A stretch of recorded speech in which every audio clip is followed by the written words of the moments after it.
Nous enchaînons aujourd'hui une nouvelle séquence consacrée à la reine Matkar Hatshepsut, initiatrice et réalisatrice du premier projet de circumnavigation du continent africain. Alors tout d'abord, première question, professeur, l'Égypte pharaonique, contrée africaine de la vallée du Nil, fut dès la plus haute antiquité un des rares empires à avoir été dirigé par une femme. Tel fut notamment le cas sous la 18e dynastie de la célébrissime Hatshepsut, qui était précisément la reine Matkar Hatshepsut, une des femmes les plus vénérées dans toute l'histoire de l'humanité, s'il faut en croire le grand égyptologue français Jean-Saint Garneau, professeur.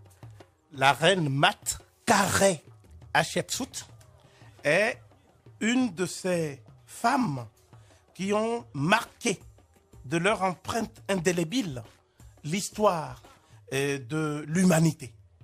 Et il importe d'abord de décrypter correctement les deux noms que vous avez prononcés.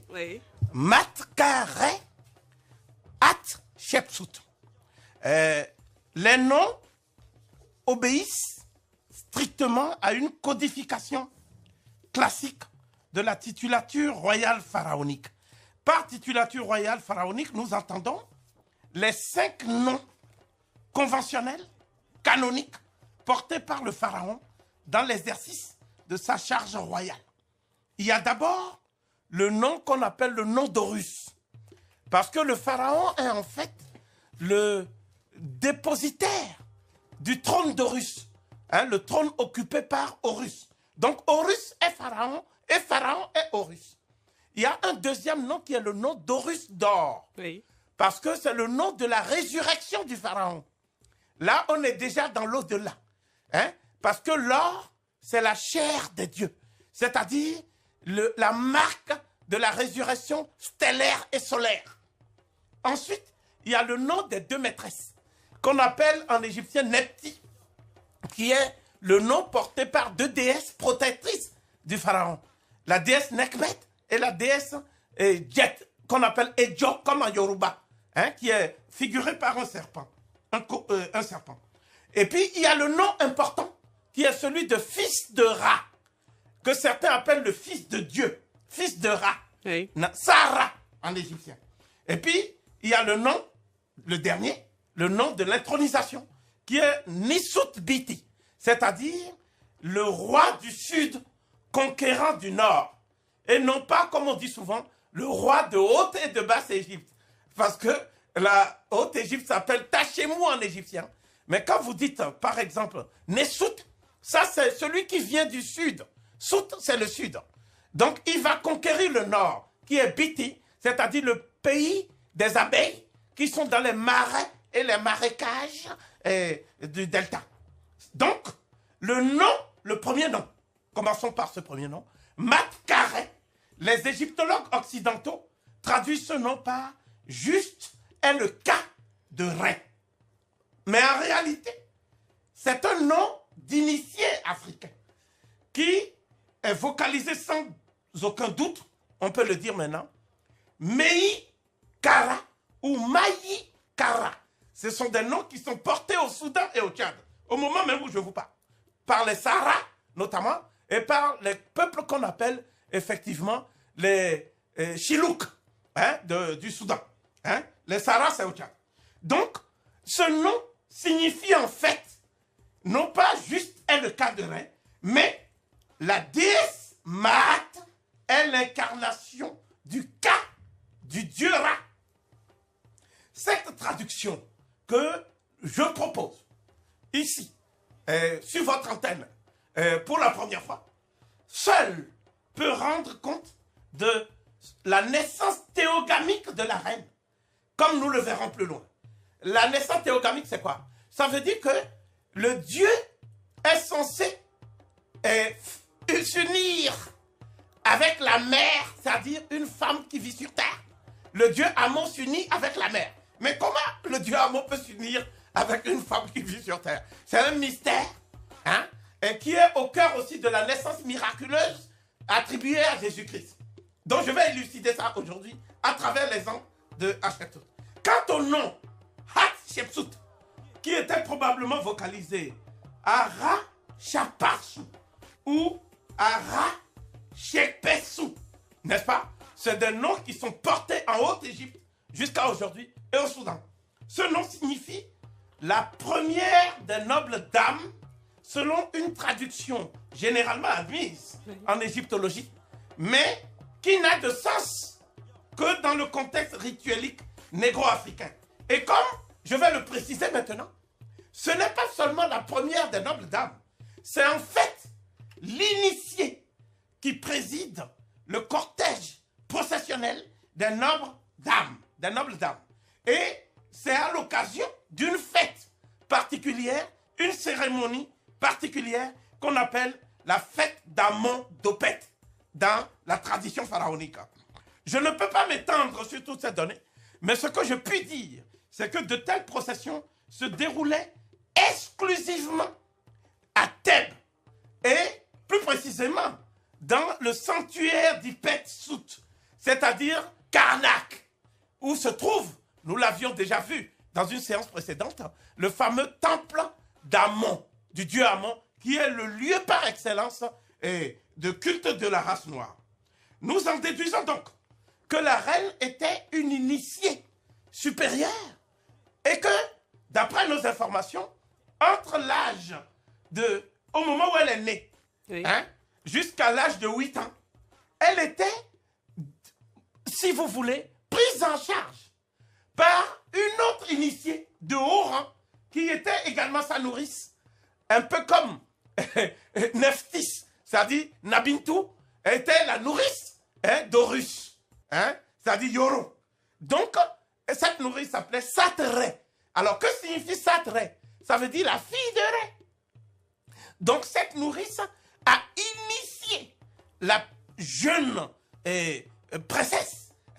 Et ce que je dois dire également, c'est que, contrairement aux spéculations gratuites de certains historiens en mal de sensation, la princesse était issue directement de la lignée royale, oui, de la 18e dynastie, lignée qui avait été ouverte par le pharaon Ahmosis Ier, un des deux vainqueurs des redoutables et cruels envahisseurs Hyksos.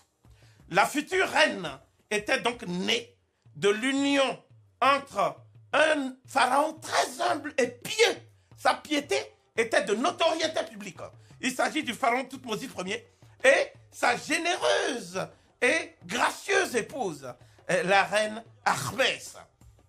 La consultation obligatoire avant toute nouvelle naissance de l'oracle du dieu Amon à Karnak, c'est-à-dire à Ipet-Sout, avait révélé la naissance théogamique d'une princesse à nul autre pareil que, effectivement, dont le père divin transcendant, Amon, le dieu Amon lui-même, va prendre la forme et l'aspect, l'apparence de son père humain immanent, c'est-à-dire son père géniteur, qui est Thoutmôsis Ier, n'est-ce pas, pour féconder la reine Ahmès, la mère donc de la princesse. Ça veut dire que, contrairement à ce que les gens pensent à partir des évangiles canoniques, la naissance du Christ n'est pas seulement une naissance contradictoire, parce que d'un côté, on dit qu'il est né d'un charpentier qui s'appelait Joseph, qui s'est uni à Marie, et de l'autre côté, on dit qu'en fait, il n'y a jamais eu d'union charnelle entre un mortel et Marie, mais qu'il y a eu une naissance miraculeuse procédant de l'Immaculée Conception, de la Sainte Vierge.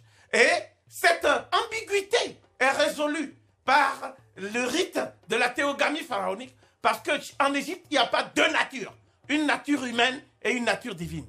Il y a le divin dans l'homme à travers le Ka, le Ba et le Hak, et ce divin dans l'homme, c'est précisément ce que nous allons élucider dans la deuxième partie, en prenant le texte même de la naissance théogamique avant d'envisager les autres aspects qui concernent la reine Matkaré Hatshepsut. Étant donné le rayonnement exceptionnel du règne de Matkaré Hatshepsut de 1505 à 1483 avant notre ère, pouvez-vous retracer brièvement sa généalogie historique et esquisser même sommairement son parcours initiatique et sa formation intellectuelle? J'ai laissé entendre que la reine avait des prédispositions pour assumer son rôle de grande princesse royale. Et comme vous le savez, l'initiation dépend aussi de la naissance.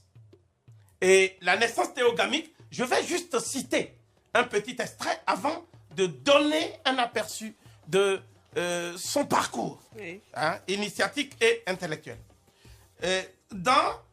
Sur le temple même funéraire de la reine à Deir Bahri, en Égypte, il y a une inscription extrêmement puissante. Et cette inscription, j'en donne un petit extrait. C'est le dieu Amon qui parle à travers Toutmoses III, le père humain géniteur, si je puis m'exprimer ainsi. Elle est belle plus que tout autre qui soit dans l'univers entier. C'est l'épouse du roi, le roi de Haute et Basse Égypte, à Keper Kare, Toutmoses Ier, qu'il vive éternellement. Sa Majesté est un jeune prince vigoureux. Alors, le roi, le dieu Amon, s'empara de l'apparence de Sa Majesté et se dirigea vers la reine de beauté. Il la désira. Il posa son cœur sur sa poitrine. Il permit qu'elle le vît en sa forme divine. Après qu'il se fût suffisamment approché d'elle, elle qui se réjouissait d'avance et lui qui se réjouissait de sa beauté, son amour parcourut la chair de la reine. Ensuite, elle dit, elle, l'épouse, la mère royale, elle dit, Seigneur, combien est grande ta puissance. C'était une noble chose de contempler ta face lorsque tu t'es uni à ma majesté en sa perfection et que, voici le passage, ta rosée a pénétré et irrigué toute ma chair. Ta rosée a pénétré et irrigué toute ma chair. Alors naquit une princesse, Hatshepsut, Knemenet, Imana, Amon, celle qui est issue de l'union avec Amon, celle qui est à la tête de toutes les nobles femmes initiées. Tel sera désormais le nom de cette princesse que j'ai placé dans ton sein, c'est Amon qui parle, selon les paroles sorties de ta propre bouche. Elle exercera sur terre et dans l'au-delà une royauté bienfaisante dans l'horizon de la matin pour le bénéfice de l'humanité entière. Donc voilà ce magnifique texte. Et s'il est une démonstration que la haute poésie s'allie à la plus exigeante des sciences, qui est celle de Rekneter, c'est-à-dire la connaissance divine, en d'autres termes, la science sacrée dont parlent les Grecs, eh bien la voilà cette preuve. C'est ce texte magnifique que je viens de vous lire. Il faut savoir que la princesse, l'initiée, n'est-ce pas, oui, a donc bénéficié aux côtés de Satré, hein, sa nourrice, qui était également une grande prêtresse divine, a bénéficié de toutes les connaissances qui permettent à une jeune princesse de préparer son ascension, hein, et son accession au trône du roi de Haute et de Basse Égypte. D'ailleurs, une question se pose et que vous auriez dû me poser. Comment se fait-il qu'à cette époque reculée, nous sommes sous la 18e dynastie pharaonique, oui, des femmes aient pu régner? Parce qu'avant, il y avait la reine Nitocris. Il ne vous aura pas échappé qu'aucune femme, d'après nos connaissances de l'histoire du royaume d'Israël et du royaume de Juda, n'a régné dans le monde israélite. Aucune femme n'a régné dans le monde grec. Hein? La Grèce qu'on présente comme le berceau de la démocratie n'a jamais anobli et honoré une femme dans l'état actuel de nos connaissances. Aucune femme n'a donc été basileus. Aucune femme n'a été César à Rome, en dehors des intrigues, n'est-ce pas? On parle de Babylone, mais qu'on me cite une reine à Babylone. Mais l'Afrique seule a inauguré le règne des femmes. Il n'y a pas que Nitocris, il n'y a pas que Hatshepsut. Il y a également la reine de Saba en Éthiopie. Il y a la reine Zinga. Il y a la reine. Donc toutes ces reines qui ont régné en Afrique. Il y a Tassi Hangbe au Dahomey, n'est-ce pas? Il y a la reine des Casamance. Et donc toutes ces reines qui ont régné, c'est exclusivement en Afrique. Parce que l'Afrique était le berceau du matriarcat et du bicaméralisme.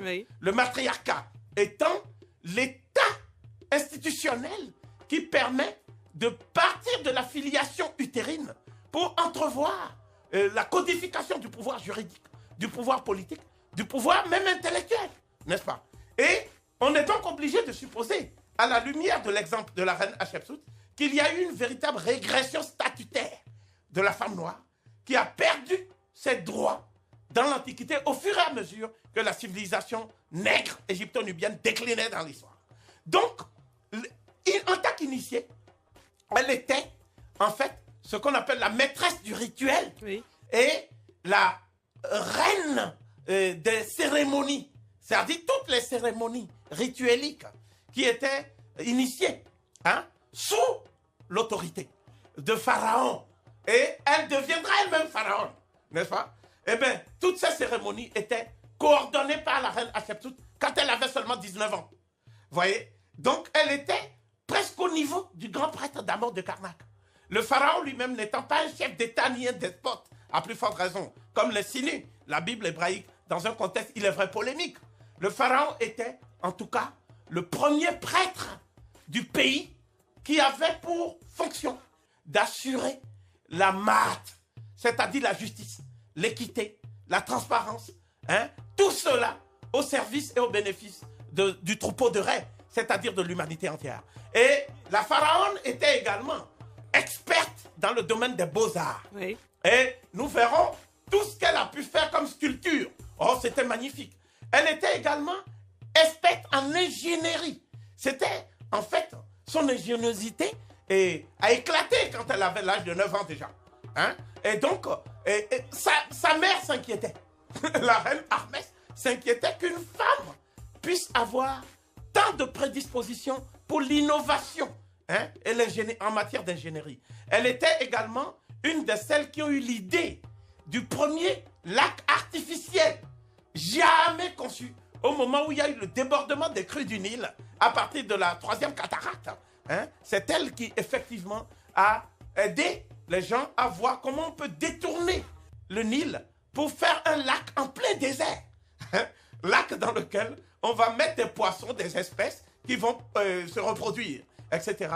Et ce sera donc une sorte de Nil ou un affluent artificiel de Nil en plein désert. Elle était enfin une poétesse, c'est-à-dire une magicienne du verbe, dans la stricte acception césarienne du terme. Et toutes ces qualités, n'est-ce pas, qui font d'elle une femme d'exception ou une exception faite femme, toutes ces qualités, pour ne pas en dire trop, pour ne pas anticiper sur les prochains épisodes qui s'annoncent extrêmement intéressants, je voudrais dire que une autre femme qui est décédée, à qui je rends hommage, une égyptologue française qui s'appelait Christiane Desroches-Noblecourt, a dit de la reine Hatshepsut cette phrase merveilleuse: s'il est un exemple parmi d'autres exemples, que la femme, lorsqu'elle s'occupe de la gestion de la cité, atteint le sommet de l'éthique et le sommet de la bonté, n'est-ce pas? S'il est un exemple que la femme, en se mêlant de la gestion de la cité, apporte aux hommes la paix et pacifie leur cœur, cet exemple nous aura été fourni des millénaires durant par la reine Matkare Hatshepsut. Le nom de la reine Matkare Hatshepsut est à jamais associé à une expédition maritime sans équivalent dans l'Antiquité, à savoir la circumnavigation du continent africain. Alors quelles sont les véritables raisons de la conception et de la réalisation d'un projet exploratoire aussi ambitieux qui, malgré le souvenir impérissable de nombreuses expéditions antérieures, nous apparaît rétrospectivement comme une prouesse scientifique et technologique unique en son genre? Dites-nous, professeur. D'abord, je tiens à préciser que l'expédition maritime de la reine Matkare Hatshepsut, sous la 18e dynastie, n'était pas une expérience nouvelle dans l'histoire multimillénaire de l'Égypte des pharaons. Nous avons 10 tentatives similaires qui ont précédé la tentative de la reine Hatshepsut. Oui. Cependant, l'expédition de la reine Hatshepsut n'était pas une expédition comme les autres. Parce que son but, dès le départ, c'était de faire le tour du continent africain. Donc, c'est pour cela que nous disons que l'intention originelle, manifeste, c'était la circumnavigation du continent africain. Il est évident que au cours de cette circumnavigation qui avait été préparée par des simulations, n'est-ce pas? Donc, oui, on a préparé le voyage en amont. On a vu combien d'hommes il fallait. Il en fallait à peu près 4000. D'accord? Donc, ce n'est pas un seul bateau qui est parti. C'est donc une flotte. C'est une flotte qui a quitté l'Égypte, c'est-à-dire le pourtour de l'Égypte, n'est-ce pas? Ce qu'on appelle Wad Wour, c'est-à-dire le grand ver, c'est-à-dire la mer. La mer dont il est question, c'est la Méditerranée, n'est-ce pas?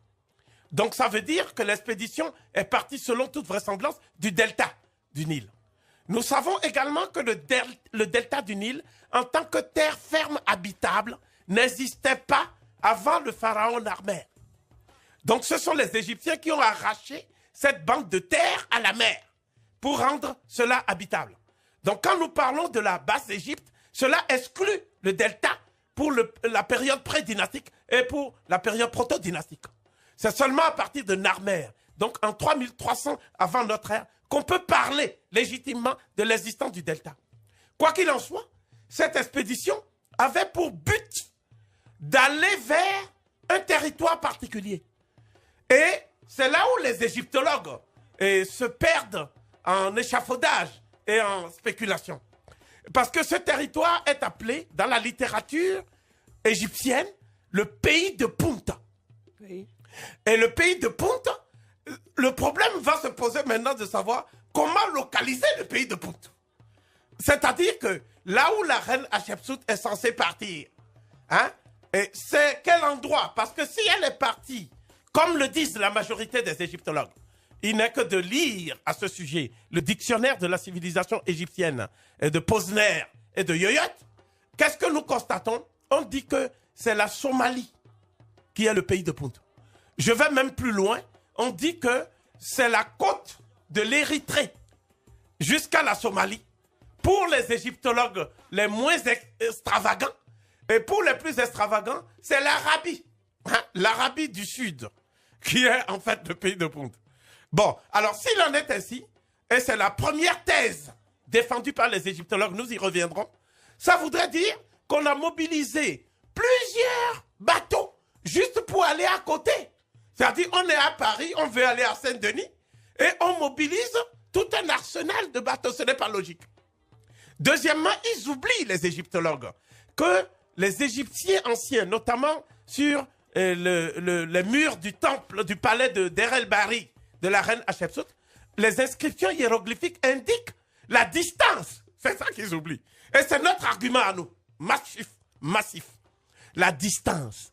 Cette distance-là est trop courte pour être celle du pays de Punta.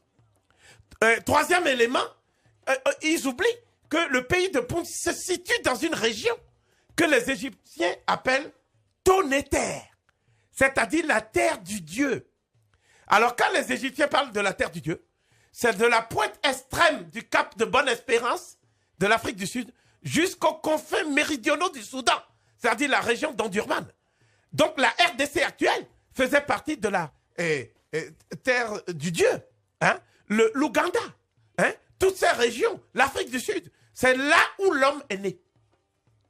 Donc, une chose encore extraordinaire qu'on trouve sur les bas-reliefs d'Hatchepsout, c'est que les ancêtres des anciens Égyptiens et des Nubiens seraient venus de cette région et de nulle part ailleurs. Donc voilà qui détruit l'hypothèse audacieuse selon laquelle les anciens Égyptiens ne connaîtraient pas eux-mêmes leur pays d'origine. Donc pour les anciens Égyptiens, ce qu'ils appellent leur pays d'origine, c'est Kemet, Kamita, Kama. C'est le mot qui veut dire le pays noir. Le pays noir, comme quand vous dites le continent noir. Vous ne parlez pas du limon rouge du continent noir. Vous parlez de la population et de sa couleur. Hein?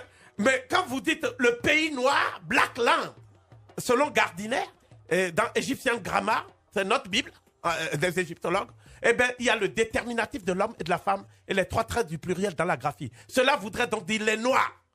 Donc, quand on dit Kemu, Kamu, oui. Donc c'est les Kémites, les noirs. C'est le vrai nom pour dire les noirs. Le mot Afrique est un mot qu'on a imposé après, à partir d'un mot Ifriqiya, qui a donné ensuite Africa, Africae. Mais le vrai nom des Africains, pour désigner leur continent, c'est Kamita, Kemet. Donc, dans Kemet, il y a trois régions, disent les anciens Égyptiens. La région la plus méridionale, d'où viennent leurs ancêtres, c'est la région qu'ils appellent Tonéter. Mais Tonéter, ça veut dire la terre du Dieu. Mais de quel Dieu s'agirait-il alors? Donc, dans les textes même d'Hatchepsout, depuis les textes des pyramides aussi, on dit que c'est le Dieu Imana. Donc, c'est le Dieu Amon. Cela confirme donc que pour les Noirs, le Dieu Amon, c'est le Dieu des ancêtres. C'est le Dieu de leurs ancêtres qui eux-mêmes sont venus de la vallée du Nil. Ensuite, ces ancêtres, la densité augmentant au cours de la préhistoire, au paléolithique supérieur, une fraction va émigrer vers la Nubie actuelle. Donc, ils vont appeler ça Tausétie. C'est le deuxième mot, la deuxième région. C'est la terre de la chasse et des archers les plus adroits. Donc, la terre de l'arc. C'est la Nubie. Et la Nubie, c'est une source d'eau magnifique, très pure, entre deux déserts. Le désert ouest et le désert est. Donc, il faut y accéder par des oasis. L'oasis de Kargué et l'oasis de Daklé. Lorsque vous accédez par les chemins des oasis, c'est le plus court. Vous n'êtes pas obligé de faire l'embarcation sur le Nil. Et donc, à partir de ce moment-là, cela veut dire que l'hypothèse des égyptologues, selon laquelle, et ça c'est un élément déterminant qui va me permettre d'achever la question, hein, de clôturer, l'hypothèse selon laquelle il n'y a pas eu de lien entre les Égyptiens, les Nubiens et le reste de l'Afrique noire, comme ils appellent ça.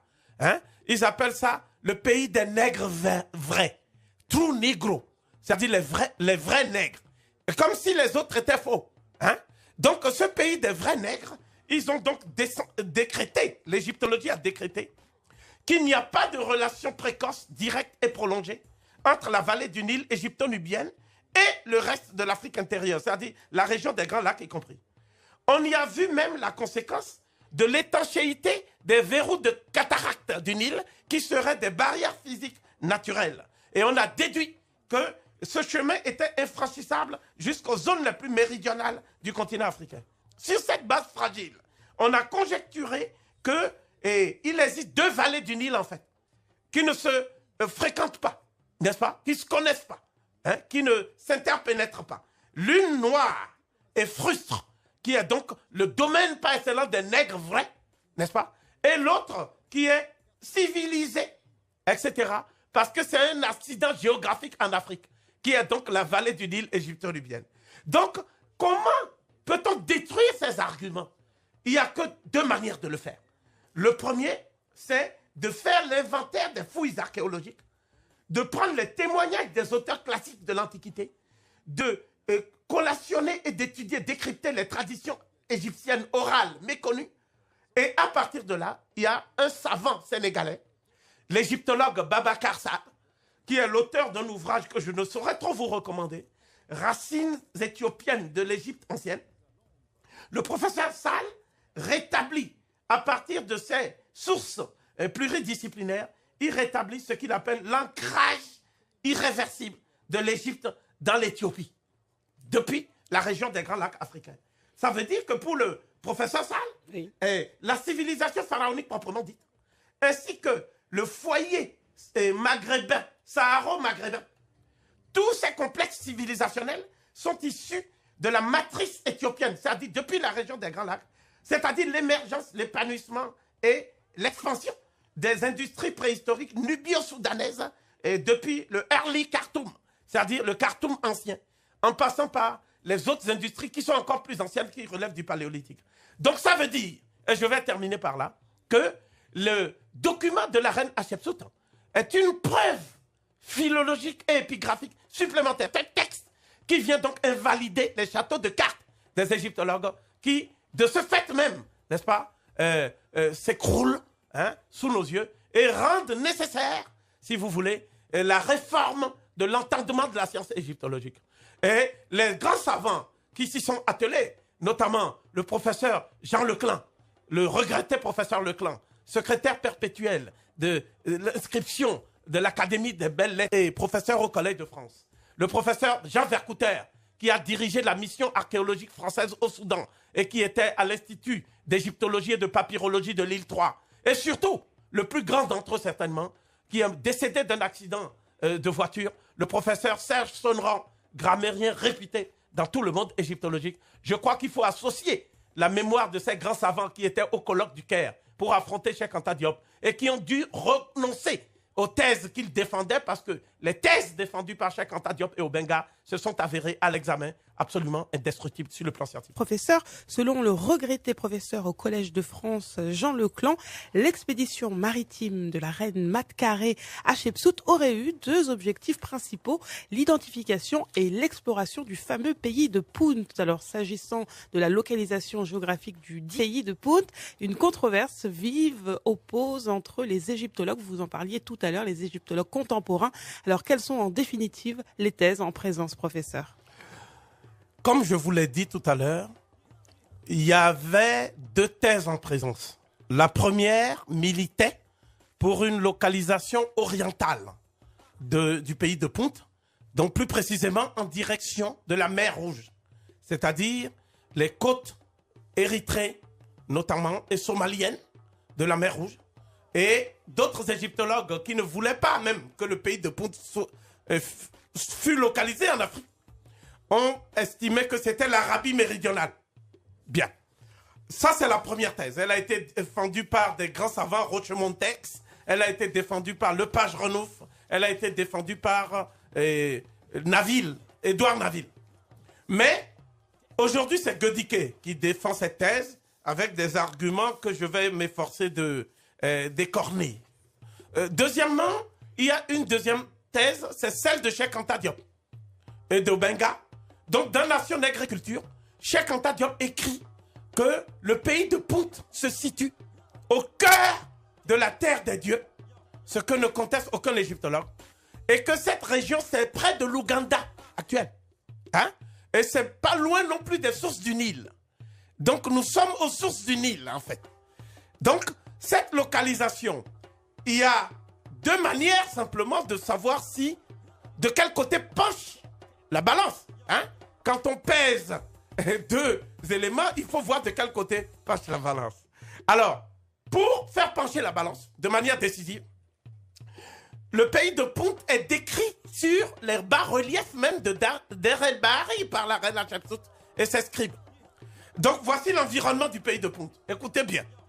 Donc, c'est une région dans laquelle on trouve des forêts, des lacs à profusion, dont un des lacs s'appelle Tanganyika, c'est-à-dire vers le pays, l'île merveilleuse du Ka.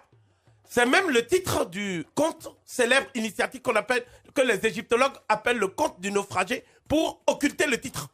C'est en direction de l'île merveilleuse du Ka, Tanganyika. Vous savez bien que le mot Tanzanie est récent. Donc le lac Kyoga, son nom est dans les hiéroglyphes. D'accord? Mais les noms que nous ne trouvons pas dans les hiéroglyphes, c'est le lac Victoria, parce que la reine n'existait pas à l'époque, la reine anglaise. C'est le lac Albert, parce que le roi des Belges n'existait pas à l'époque. Donc pour autant qu'on prenne les toponymes, les lieux de cours d'eau, les noms des cours d'eau, etc., les théonymes, les noms de Dieu, on est dans la région des grands lacs africains. On n'est pas en Érythrée ni en Somalie. Donc l'environnement, qu'est-ce qui le prouve encore? Tous les hiéroglyphes animaliers de l'Égypte ancienne, les animaux qu'on ne trouve même pas en Égypte ancienne même, c'est la section G de Gardiner. Je donne un exemple. L'ibis à Crète, qu'on appelle ibis comata. Hein? C'est la section G25 dans la nomenclature de l'égyptologue Gardiner. Cet ibis, on ne le trouve que dans cette région en Ouganda. On ne le trouve même pas dans la basse vallée du Nil en Égypte. D'accord? Donc c'est encore une autre hypothèse qui corrobore le fait que la faune et la flore qui a été à la base de l'écriture que nous appelons aujourd'hui les hiéroglyphes de l'Égypte ancienne vient de cette région méridionale et de nulle part ailleurs. Enfin, la description des êtres humains. Parce que quand ils sont partis, ils ont fait l'expédition. Je reviendrai sur les aspects scientifiques et technologiques de l'expédition plus tard. Mais quand ils ont fait ils ont rencontré des êtres humains. Oui. Ils ont rencontré le roi de Punt, qui s'appelait Paraou. Hein? Donc le roi s'appelait en fait Parou Wahou. C'est son nom en fait africain. Et ce roi, physiquement, il ne ressemblait pas aux Somaliens. Les Somaliens, c'est un type filiforme. N'est-ce pas? C'est un type élancé, filiforme. Eux, c'est un type adipeux. Hein? C'est un type... c'est les nègres qui sont bien nourris, ça. C'est les nègres authentiques, ça. D'accord? Je ferai presque un clin d'œil ironique en disant c'est les vrais nègres, là. Vous cherchez les vrais nègres, vous les trouvez, vous dites que ce n'est pas encore des nègres. Et sa femme, alors, c'est une femme à un embonpoint extraordinaire. Une noire, hein, avec l'embonpoint. En plus, elle a ce côté aussi des femmes nobles de l'Afrique intérieure. C'est elle qui dicte à son mari la conduite à tenir. Donc, c'était un peu des femmes assez outrageantes aussi. Hein? Ce n'étaient pas les femmes dociles que nous voyons aujourd'hui en Afrique. Ce sont des femmes qui savaient ce que être femme veut dire. D'accord? Un peu comme les Candaces de Nubie, hein, qui avaient l'embonpoint. Donc, l'embonpoint, au niveau iconographique, c'est une manière de marquer la noblesse d'une femme. D'accord? Mais aujourd'hui, on dit que ce n'est pas bon pour la santé. Hein? Bon, d'accord, nous sommes d'accord. Ma sœur Aïssa Thiam. Mais quand même, à l'époque, c'était un point, un signe de noblesse. Et puis, le langage de Punt. Oui. Hein? On a des indications sur le langage de Punt. Eh bien, le langage de Punt, c'est exactement les langues qu'on parle aujourd'hui, les langues bantoues. C'est exactement les langues bantoues. C'est-à-dire que vous avez ces particularités qu'on appelle les préfixes de classe. Hein? Par exemple, si vous dites Ntou, Ntou, ça veut dire l'intelligence divine qui est incarnée. Donc, Muntu, ça veut dire l'être seul qui a intégré cette intelligence divine. Si vous dites Bantu, c'est la collectivité humaine plurielle qui a intégré cette intelligence divine. Eh bien, le terme Ntu existait dans le vocabulaire de Punta. Donc, ça veut dire que les Bantous dont on parle, qui veut dire les hommes par excellence, et les Bantous, c'était des gens qui étaient très proches des habitants du pays de Punta. Donc, la nourriture aussi, j'en passe. C'est donc une nourriture directement à partir des éléments de l'environnement de l'Afrique intérieure. Hein? C'est une nourriture extrêmement diététique. Les Grecs avaient d'ailleurs dit que les Éthiopiens qui habitent ces régions, on les appelait les Éthiopiens à la longue vie. Parce qu'ils sont tous centenaires. Il faut vraiment mal se tenir pour ne pas être centenaire. Ce sont des Éthiopiens qui avaient un régime alimentaire extrêmement équilibré. D'accord? Qui avaient un mode de vie extrêmement sain et qui pratiquaient des sports, des arts martiaux, comme la lutte. Vous voyez qu'on parle tout le temps de lutte gréco-romaine. On parle de lutte gréco-romaine. Mais les Grecs eux-mêmes ont dit qu'ils ont pris la lutte, les techniques de la lutte, telles qu'on pratique aujourd'hui au Sénégal. Hein? Il y a même un champion sénégalais qui s'appelle Tyson. Quand il vient, tout le monde insulte. Hein? C'est comme les lutteurs Nuba. Eh bien, il y avait des lutteurs au pays de Punta à l'époque. Voilà donc ce que je veux dire. Si l'Afrique, donc, veut connaître l'origine de sa civilisation, elle est obligée de partir de l'endroit d'où est sorti l'homme anatomiquement moderne, d'où l'homme a émergé. Et c'est ce que nous appelons le lieu de concentration, hein, de ceux qui ont été à l'origine de la sédimentation du génie humain. Voilà donc l'importance du pays de Punt. Et ce n'était pas une entreprise coloniale de la part des Égyptiens contre des Noirs du Sud qui seraient les nègres vrais. Non, pour la reine Hatshepsut, c'était le retour vers le pays de ses ancêtres, une sorte de pèlerinage, je dirais, de ressourcement vers la terre nourricière. Alors la suite avec la reine, avec la question donc la reine Matkare Hatshepsut a gravé dans la pierre pour l'éternité sur les bas-reliefs de son temple des millions d'années à Der El Bahari l'inscription suivante d'une beauté inouïe. Par la voix de ma mère Amonet, revêtue de sa parure étoilée, mon père Amon a ordonné que je purifie son sanctuaire d'Ipet-Sout en y répandant l'essence du pays de Punt qui seul animera la divine statue qui repose majestueuse dans le Saint des Saints du Hout-Neter. Alors pouvez-vous décortiquer, professeur, pour les profanes que nous sommes, le sens profond de cette inscription hiéroglyphique, s'il vous plaît? Comme vous l'avez dit tout à l'heure, en reproduisant et en citant ce passage extrêmement profond, hein, du bas-relief de la reine Matkare Hatshepsut sur son temple des millions d'années dans la vallée du Nil. Il y a un message qui doit être d'entrée de jeu précisé. Le message est le suivant. La reine fait allusion à sa mère, Oui. qui est Amonet. Or, jusqu'ici, nous avions, si je ne m'abuse, parlé du dieu Amon. Donc, ça veut dire que le dieu Amon peut utiliser la voix d'Amonet pour s'adresser à sa fille, en vertu de la théogamie, de la naissance théogamique dont nous avions parlé au cours d'une émission précédente de la reine Hatshepsut elle-même. Ça veut dire que la déesse dont on parle, Amonet, et le dieu Amon ne font qu'un. Cela s'appelle l'androgynie divine du Créateur.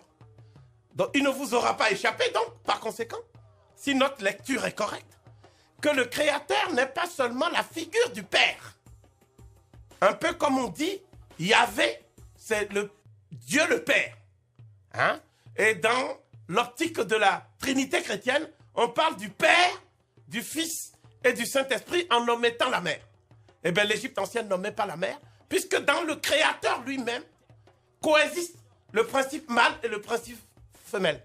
C'est en vertu de ce principe de l'androgynie divine qu'on peut comprendre donc cette phrase qui paraît obscure pour nombre d'égyptologues classiques que vous venez de citer.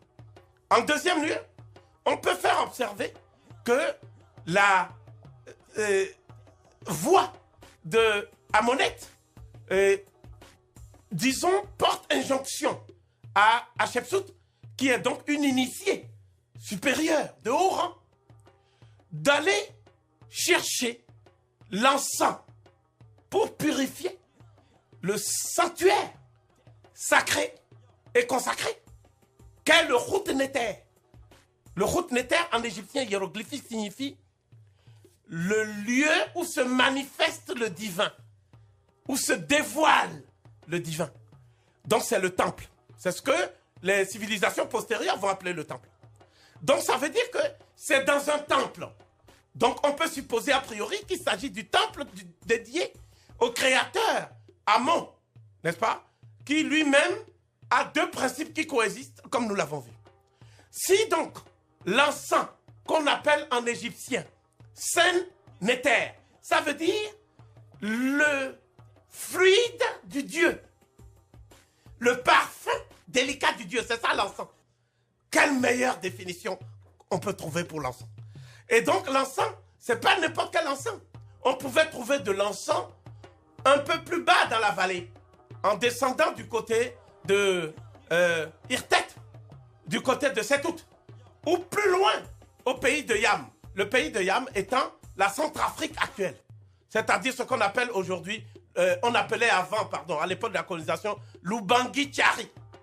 Donc, s'ils ont décidé d'aller chercher l'ensemble du pays de Punt, c'est parce que la statue du Dieu lui-même, du Créateur, qui ne peut s'animer, quand on dit qu'une statue s'anime, c'est-à-dire que ce qui est figé, n'est-ce pas, commence à parler en vertu du rituel de l'ouverture de la bouche. Et il peut demander aussi à allaiter sa mère. C'est ce qu'on appelle le rituel de l'allaitement divin du pharaon. Et il y a un auteur, un grand spécialiste, un égyptologue doublé d'un excellent berbérologue, oui, qui s'appelait Werner Vichichel. Et lui, il a écrit un article merveilleux intitulé « L'allaitement divin du pharaon expliqué par une coutume africaine ». Et cette coutume africaine, c'est dans la revue Genève-Afrique, le volume 2, 1966, page 261-265. Et dans ce magnifique travail, il explique que c'est une ethnie qui vient du pays des Ganda. Le pays des Ganda, c'est quoi? C'est l'Ouganda. Puisque le mot Ouganda est une déformation de Obu. Obu, ça veut dire le lieu. Ganda. Bou, en égyptien ancien, ça veut dire le lieu, l'endroit, la place. Donc la place occupée par les Ganda, c'est l'Ouganda. C'est donc Vichichel qui nous renseigne dans le même article que le pays de Punt doit se trouver quelque part à l'emplacement où les Ganda ont trouvé refuge. C'est-à-dire, je voudrais être plus explicite, à Issatiam, oui, ce matin, le pays qu'on appelle le pays de Dieu, Tonéter. Au centre de ce pays, il y a un territoire extrêmement convoité par la reine Hatshepsut en vertu des initiations royales qu'elle avait subies, n'est-ce pas? Et en tant que reine d'émanation théogamique, le dieu Amon étant son père qui est passé par la chair de Toutmosis Ier pour féconder sa mère, la princesse Hermès, eh bien, qu'est-ce qui se passe? Elle a obligation, durant sa vie, d'aller en pèlerinage au pays de Punt. Et le pays de Punt, dit Vichichel, se confond, selon toute vraisemblance, avec ce qu'on appelle aujourd'hui l'Ouganda. Or, pour Cheikh Anta Diop, les Africains qui ont quitté les sources du Nil, c'est-à-dire les sources du Nil, c'est ce qu'on appelle le Nil blanc. Oui. C'est-à-dire la région qu'on appelle aujourd'hui Niungwe, n'est-ce pas? Donc la région qu'on appelle Niungwe jusqu'au Nil bleu, c'est-à-dire le lac Tana en Éthiopie. Pour passer de l'un à l'autre, du Nil blanc au Nil bleu, vous êtes obligé de passer par l'Ouganda. Donc l'Ouganda apparaît comme le territoire qui, selon toute vraisemblance, mérite d'être identifié au pays de Punt, dont parle la reine Hatshepsut. Donc il faut comprendre donc cette phrase, je termine, oui, par le décodage et le décryptage de cette inscription hiéroglyphique qui semble avoir été mal traduite au demeurant par les égyptologues qui se sont intéressés à la question. C'est une des raisons pour lesquelles ils ont cru devoir poursuivre le mythe de la localisation du pays de Punt, du côté de la mer Rouge, la Somalie et l'Érythrée. En fait, ils se sont trompés parce que s'ils avaient lu correctement, ils auraient vu que on a nommé le peuple qui était là. On a nommé les peuples dans les textes égyptiens. Un dernier exemple, dans le même texte, on nomme un peuple qu'on appelle les Basuto, les Souto. En égyptien ancien, la plante héraldique qui désigne le sud, la pointe extrême du sud, c'est Sout, c'est le jonc Skirpus des marais. Donc quand on dit Nessout, c'est le nom du pharaon. Ça veut dire celui qui vient du sud. Les Basuto, ça veut dire le peuplement, la collectivité humaine qui vit au sud. Donc les Ganda aussi, leur nom a un sens. Et c'est donc vers cette région qu'allait la reine Hatshepsut pour satisfaire à ce que j'appellerais un serment d'initié. Hein? Dans sa vie, un peu comme un musulman normal, va au moins une fois en pèlerinage à la Mecque. N'est-ce pas? Eh bien, à l'époque, on n'allait pas en pèlerinage en dehors de l'Afrique. On allait en pèlerinage au cœur de l'Afrique. Et c'est ce cœur de l'Afrique qui constitue aujourd'hui ce que nous appelons le cœur de l'Afrique, le cœur qui saigne, le cœur qui saigne, le cœur de l'Afrique qui saigne. Parce que c'est cette région des Grands Lacs qui semble être aujourd'hui l'épicentre de toutes les formes de déstabilisation du continent africain. En renouant donc avec la vision initiale de la haute initiée Hatshepsut, on peut comprendre alors pourquoi, sans la fin de l'hémorragie au Congo, le bassin du Congo ou dans la région des Grands Lacs, la renaissance africaine ne sera que de pure leurre. Voilà ce que nous pouvons dire en éclairant cette inscription hiéroglyphique. Question suivante donc, professeur. Alors, l'expédition maritime semble avoir été minutieusement préparée par la reine Hatshepsut et ses collaborateurs. On peut, sur la base des documents historiques actuels disponibles, distinguer 4 principales phases. 1, la conception de l'expédition. 2, la logistique de l'expédition. 3, l'itinéraire de l'expédition. 4, le bilan de l'expédition. Alors, peut-on soutenir avec l'historienne Claire Préau que l'expédition maritime de la reine Hatshepsut marque le point de départ des relations interculturelles suivies entre les civilisations de l'Afrique ancienne et celles plus tardives de la Méditerranée orientale et septentrionale? Dites-nous, professeur. Claire Préau, qui est une historienne très estimable, a supposé qu'à partir de la 18e dynastie, avec cet événement majeur qu'a constitué l'expédition de la reine Makaret Hatshepsut, mais ce n'est pas seulement, je l'ai dit et je le répète, telle est notre thèse, la thèse que nous défendons. Ce n'est pas seulement une expédition en direction du pays de Punt. Le pays de Punt n'était qu'une des étapes. C'était la circumnavigation d'Afrique. C'est ce dont parlent les bas-reliefs de Der el-Bahri. Et les égyptologues ne parlent jamais du tour de l'Afrique. Ils parlent toujours d'une expédition vers l'Érythrée et la Somalie. Et c'est en cela qu'ils sont doublement dans l'erreur. D'abord, les anciens Égyptiens ont donné le nombre de pieds, le nombre de millions de pieds qui marquent la distance par voie terrestre entre le delta du Nil, n'est-ce pas, et le pays de Punt. Eh bien, ça couvre, si je reconvertis, parce que je n'ai pas le temps de faire ce calcul à l'antenne, ça couvre près de 3 254 555 km². Vous voyez? C'est-à-dire, si on fait un décompte, ça fait 10% du territoire d'Afrique. Les régions parcourues par le Nil. Donc c'est le plus long fleuve du monde. Et le Nil a 2 affluents. Un qu'on appelle le Nil blanc, dont la source est dans un lac qu'on appelle aujourd'hui le lac Victoria, parce qu'il y a le nom de la reine d'Angleterre. Mais ce lac est alimenté par des cours d'eau qui sont des rivières. Donc il y a un cours d'eau qui traverse la forêt de Nyungwe au Rwanda, par l'intermédiaire de ce qu'on appelle Rukarara, un autre de Mogo, un autre de Nyabarongo, un autre de Kagera, une région très connue, avant de rejoindre le lac Victoria en Tanzanie, et pour faire sa boucle à Bukoka, la ville de Bukoba. Donc le Nil quitte le lac Victoria et traverse l'Ouganda, dans cette région qu'on appelle le pays de Punt en fait, jusqu'à arriver où? Jusqu'au Bahr el Ghazal. Ça veut dire en arabe le pays des gazelles. Hein? Donc 720 km de long. Et il y a le Nil bleu, je termine sur ça, qui maintenant jaillit depuis le lac Tana, dans les montagnes de l'Éthiopie actuelle, et mesure, le Nil bleu, environ 1400 km jusqu'à Khartoum, au Soudan actuel. Et à partir de là, il rejoint le Nil blanc pour former le Grand Nil proprement dit, 90% des cours d'eau ou 96% des sédiments colportés par le Nil. Donc, l'itinéraire dont on parle et dont les égyptologues ne parlent jamais, je vais finir l'émission, la séquence consacrée à la reine Hatshepsut, en décryptant l'itinéraire. Oui. D'abord, il y a plusieurs milliers de personnes, plus de 3000, qui ont travaillé dans la phase initiale de conception. Mais il y a seulement 30 personnes qui ont eu l'honneur de ramer sur le premier navire qui portait le nom de la reine. N'est-ce pas? Il y avait donc 15 de chaque côté du navire. Il y avait 4 marins, 2 timoniers, un pilote, un chef rameur et un capitaine.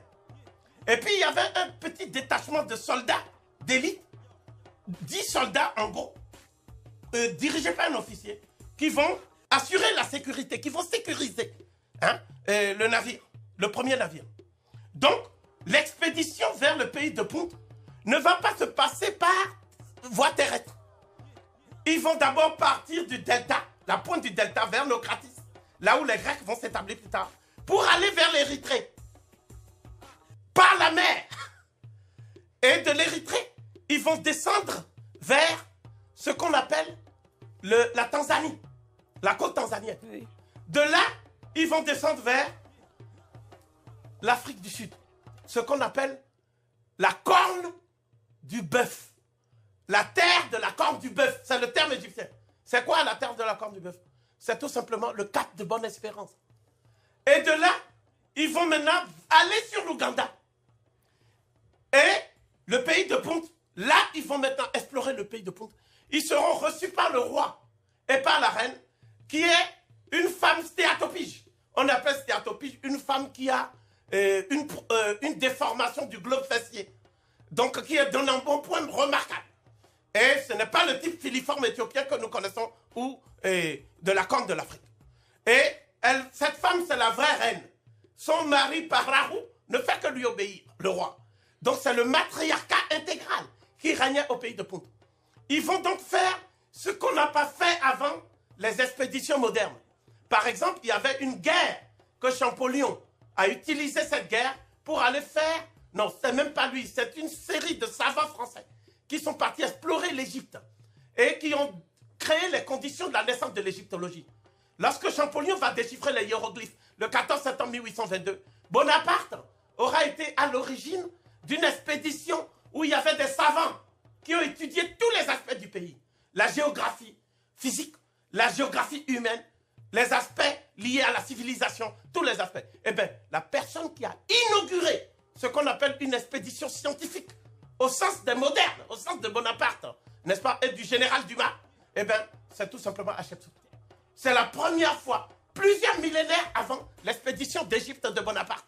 C'était une expédition scientifique, puisqu'on a étudié tous les aspects du pays de Punt. On a même établi les premières cartes marines, les premières cartes même dans l'histoire de l'humanité. Parce qu'on nous dit que les cartes n'étaient pas connues avant Eratosthène. Eh bien, on peut dire qu'à l'époque d'Hatshepsut, on a dressé les premières cartes. L'invention de la méthode cartographique, dite de rabattement des itinéraires, a été le fait de l'Égypte ancienne. Et les cartes étaient en couleur. Les cartes étaient en couleur comme le document qu'on a avec la reine Hatshepsut. C'est seulement au IIIe siècle avant notre ère que le grec Eratosthène, après son séjour en Égypte, va utiliser la même méthode pour cartographier par ce qu'on appelle les cartes méridiens et parallèles la région de l'Hélade et la Grèce, hein, la Grèce mycénienne jusqu'à la Grèce hellénistique. Et puis, à partir du XIVe siècle de notre ère, des cartes marines vont être dressées.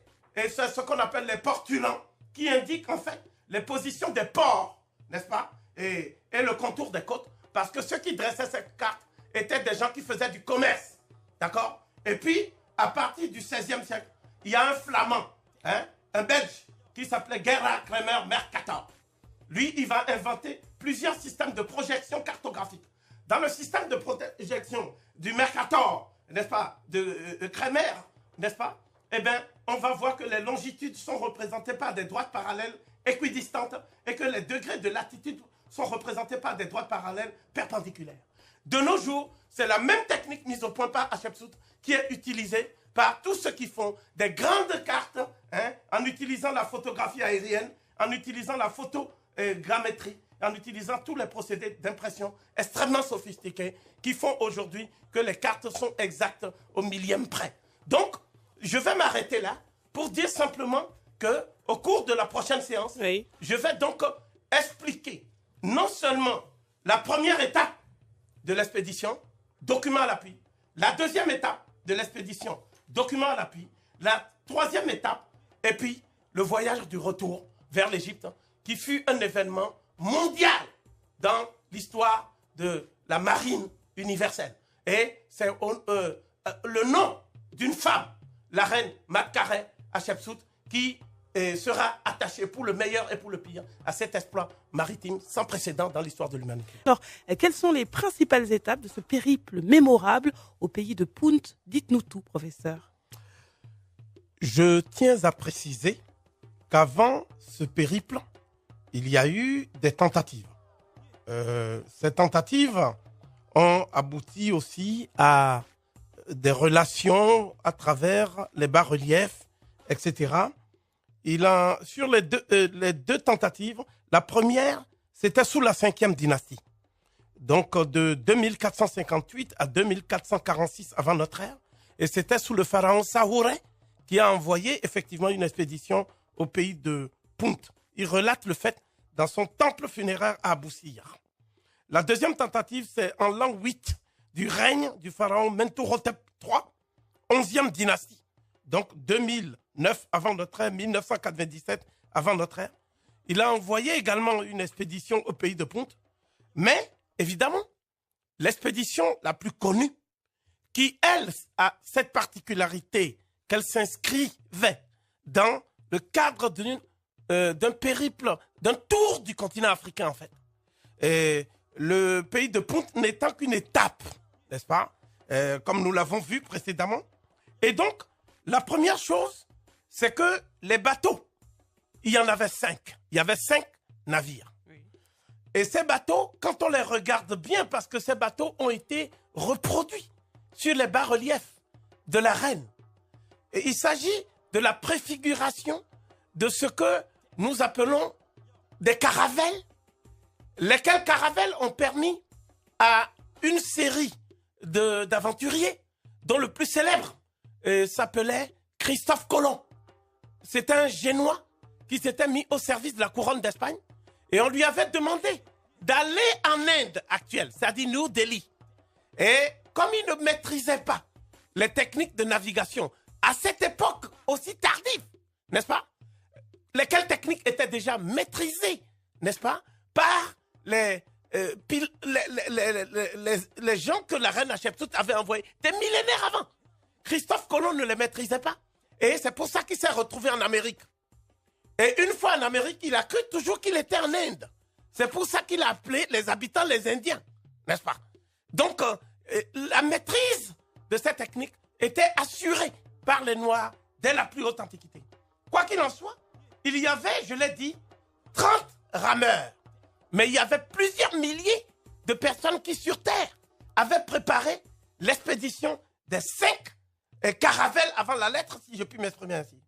Il y avait 4 marins, 2 timoniers, un pilote, un chef rameur et un capitaine. Quand on regarde la coupe du premier bateau, oui, on se rend compte aussi que le positionnement dépendait des différentes superstructures, n'est-ce pas, du navire. Puisque à la proue, on voit le pilote nettement, c'est dessiné. Ensuite, on voit la vergue inférieure au-dessus du pilote.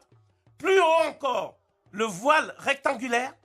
Plus haut encore, les haubans.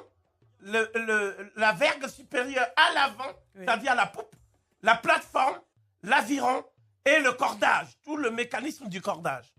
Il ressort donc de cette brève description que le bateau était conçu avec une solidité telle que le bateau pouvait, si vous voulez, affronter les courants marins. Ça veut dire que c'est impossible de faire une telle expédition si on n'avait pas une idée des courants marins. Donc ça veut dire une météorologie, c'est-à-dire une prévision météorologique. Sinon, c'était un naufrage assuré. C'est la raison pour laquelle le bateau, contrairement à ce qu'on a dit, donc, est parti du delta du Nil en direction de ce qu'on appelle aujourd'hui la mer Érythrée. Et c'est un personnage qui dirigeait tout cela. Il était l'homme de confiance de la reine Hatshepsut et on l'appelait l'ami unique Néhési. Néhési, ça veut dire le Nubien. Donc ça veut dire c'est quelqu'un qui venait du sud profond du territoire qu'on appelle Tossétie, la terre de l'arc, par conséquent la Nubie. Le but de l'expédition, je l'ai dit, c'était d'aller explorer pour des raisons religieuses, c'est-à-dire liées à l'initiation de la reine, n'est-ce pas? Et c'était presque un acte oraculaire, n'est-ce pas? Et qu'on devait faire. Et dans un deuxième temps, bien sûr, il y avait presque corrélé à cette motivation première d'ordre initiatique et religieuse, deux autres motivations. Une motivation scientifique, c'est-à-dire l'étude géographique du pays de Punt, et une deuxième motivation qui était plutôt économique. C'est-à-dire il fallait établir des routes commerciales, n'est-ce pas, entre le pays de Punt directement et la vallée du Nil égypto-nubienne, c'est-à-dire jusqu'à Assouan.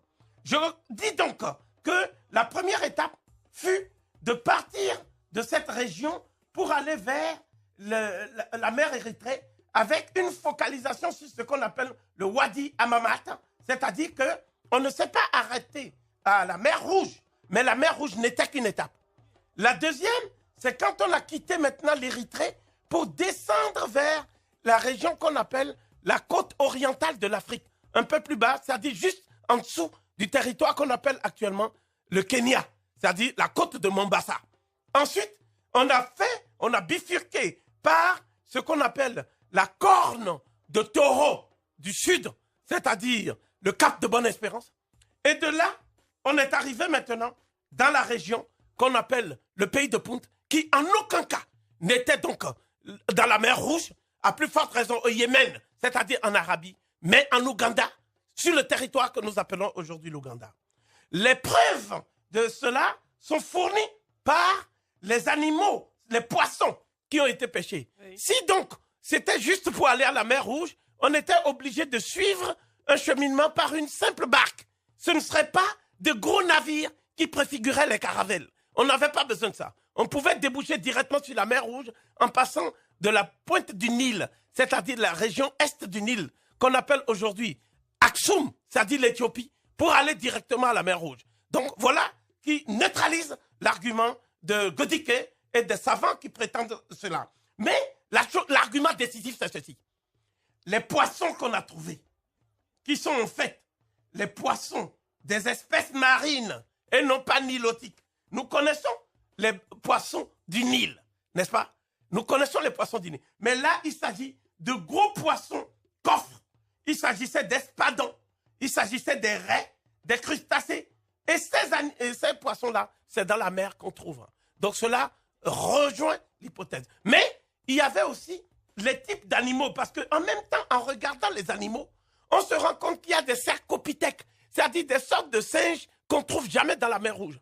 On ne les trouve que dans la région équatoriale et sub-équatoriale de l'Afrique. Et singulièrement dans la région qui va de la RDC actuelle à l'Ouganda. Donc ça veut dire que la thèse selon laquelle les Égyptiens ne connaissaient pas l'Afrique intérieure parce qu'ils étaient plus ou moins bloqués dans leur tentative d'exploration par l'existence de verrous de cataracte au-dessus de du 21e parallèle, eh bien cette thèse s'effondre. La preuve, c'est qu'il n'y a pas seulement les cercopithèques, il y a aussi la faune et la flore, c'est-à-dire les arbres qu'on a là, c'est les palmiers doum.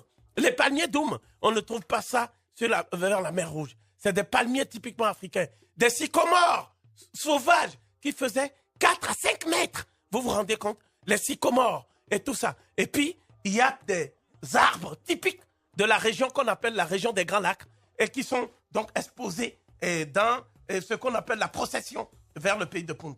Mais la chose la plus extraordinaire, oui, c'est que la thèse, je termine sur ça, la thèse des égyptologues, c'était de dire que c'est dans le contexte d'une exploration coloniale, n'est-ce pas, qu'ils sont partis.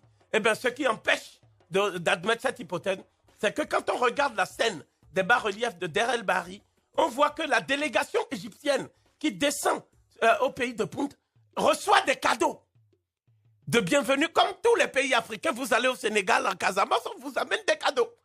Et ces gens sont accueillis, c'est-à-dire les émissaires de la reine Hatshepsut, par celui dont je vous avais déjà parlé, Pharaon, le roi de Punt lui-même, suivi de sa femme, la grande femme, Hati, hein, qui était effectivement, elle avait une sorte de stéatopagie, comme je vous l'ai montré, avec un embonpoint respectable.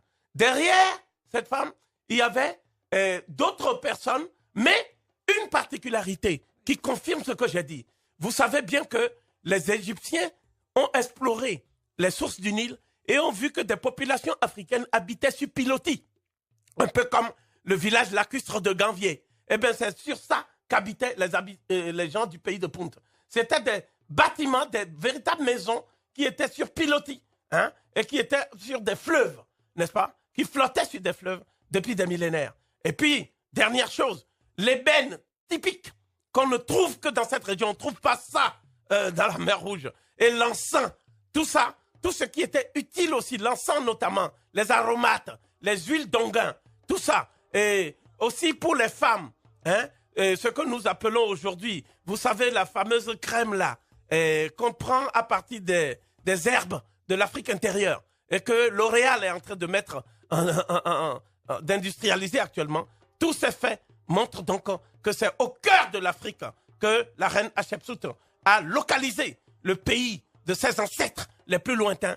Et ces ancêtres les plus lointains coïncident aussi avec les ancêtres de l'humanité. Et c'est dans cette région de Grand Lac qui est, si vous voulez, la matrice même de l'émergence de l'homme anatomiquement moderne. C'est cette région qui est également l'épicentre de la sédimentation du génie humain.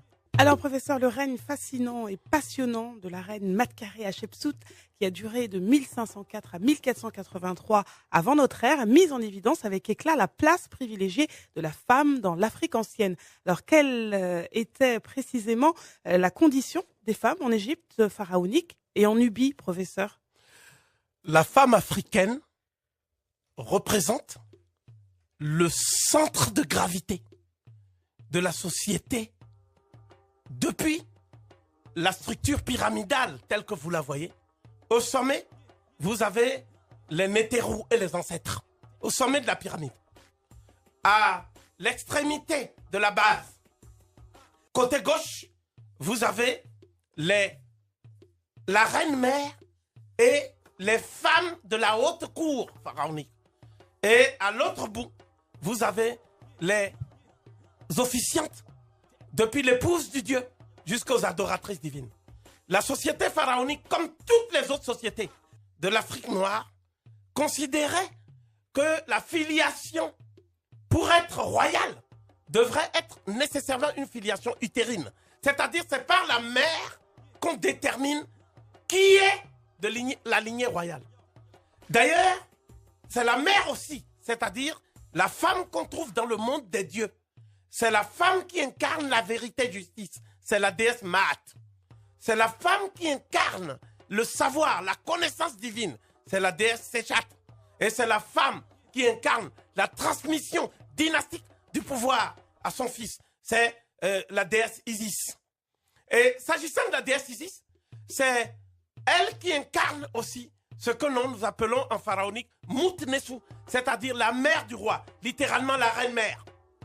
Si on était en pays Yoruba, on dirait Iya Oba, c'est-à-dire la mère du roi. Si on était au Bénin, on dirait Ayaba, n'est-ce pas? Mais en tout cas, c'est la femme qui est la faiseuse, si je puis m'exprimer ainsi, de roi. C'est elle qu'on trouve toujours derrière son fils comme principal soutien.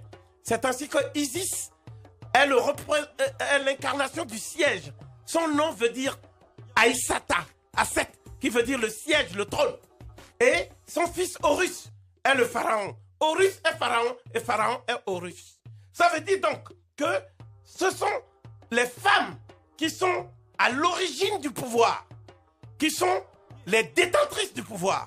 Et parmi ces femmes, il y a des femmes qui ont réellement régné, comme la reine Matkare Hatshepsut de la 18e dynastie dont nous venons de parler, comme la reine Nitocris dont nous n'avons pas parlé, comme d'autres reines dont nous aurons l'occasion de parler. Par contre, il est des femmes qui ont un rôle éminent dans le pouvoir, la transmission. Ce sont les épouses royales. En dessous, dans la hiérarchie, on trouve ce qu'on appelle les adoratrices divines. Il en est une dont nous parlerons, qui était une très très grande femme qui s'appelait la divine adoratrice Karo Maman. Et puis, il y a aussi ce qu'on appelle, les femmes qu'on appelle, en dernière analyse, les femmes du harem du pharaon, c'est-à-dire les épouses dont sa position l'obligeait à... disons, ces femmes étaient prises en charge en fonction des 42 noms de la Haute-Égypte, puisque le peuple était strictement monogame, mais le pharaon était polygame en vertu des alliances de la parentèle ou de la parenté. Mais, je vais terminer sur ça, il est un cas typique dans l'histoire humaine, c'est-à-dire qu'il n'y a pas d'équivalent. toute une dynastie qui n'a eu que des femmes à sa tête. C'est en Nubie. Et cette dynastie, on l'appelle la dynastie des Candaces, des Kandake. Hein? Donc, et ces femmes étaient tellement célèbres parce qu'elles étaient en même temps des femmes qui savaient faire la guerre. Il en est une qui était très célèbre, c'est la célèbre Candace Amani-Renas, dont le nom signifie le dieu Amon est son nom. Et c'est elle qui, sur le champ de bataille, a tenu tête au préfet romain Pétrone lorsque Rome a eu la mauvaise idée de conquérir la Nubie. Et la défaite de Rome a précipité la chute de l'Empire romain. Contrairement à ce qu'on a dit, ce ne sont pas seulement les barbares avec Odoacre qui ont détruit l'Empire romain, c'est d'abord des femmes nubiennes qui ont mis un terme à la souveraineté de l'Empire romain sur le pourtour de la Méditerranée. Donc, ces femmes étaient très nombreuses. Il y avait aussi la Candace